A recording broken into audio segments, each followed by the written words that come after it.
Each time Eleni Kouvatsos hears the sound of John Mayer's guitar, it takes her back. Back to one concert in 2010, back to an online search for her first college roommate, and back to Molly Ammon. Molly was my top match on that website, and she actually lived like 45 minutes to an hour north of where I lived. And so we just started like messaging, became friends on Facebook, and decided to live together. The girls shared the same goofy personalities, vivacious spirits, and hearts big enough to fit the world inside. That's what Eleni remembers on the last day she would ever see Molly again. The girl that would tell the story behind Eleni's smile. Just silly, stupid, you know, I was 18, she was 19, like freshman in college, gossip, drama, boys, and I finished packing up my things and I went home for spring break, and then that was it. Back in 2011, Molly traveled home to Tampa for spring break. Just nights before classes started back at the University of Florida, Molly headed to Madeira Beach to go out and stay the night with an old friend.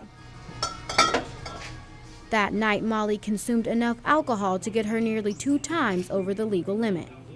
Molly's friends put her to bed, completely unaware of what they would face in the morning. She was unresponsive, and that's when they called 911, but it was too late, and her blood alcohol level was 0.4, and the legal limit is 0.08, so it was way too much. If you have a friend who's had too much to drink and you think, well, you know, we'll just let them sleep it off, but, you know, again, at that point, you know, when they're passed out in the room, their BAC is continuing to rise. A lesson Lauren Goodman has learned the hard way, although she was not with Molly the night she died.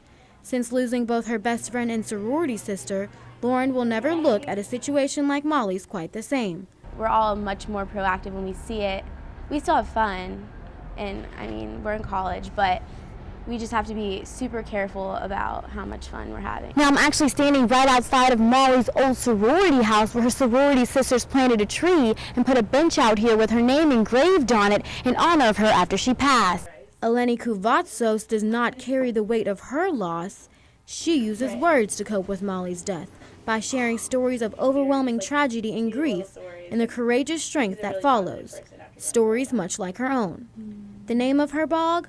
Behind a Smile. All those people that I've interviewed and that I'm writing about, it's the actual story behind their smile. It's what the part you don't see. Like, you don't know what anyone has gone through. And when the words aren't enough, Eleni turns back to music.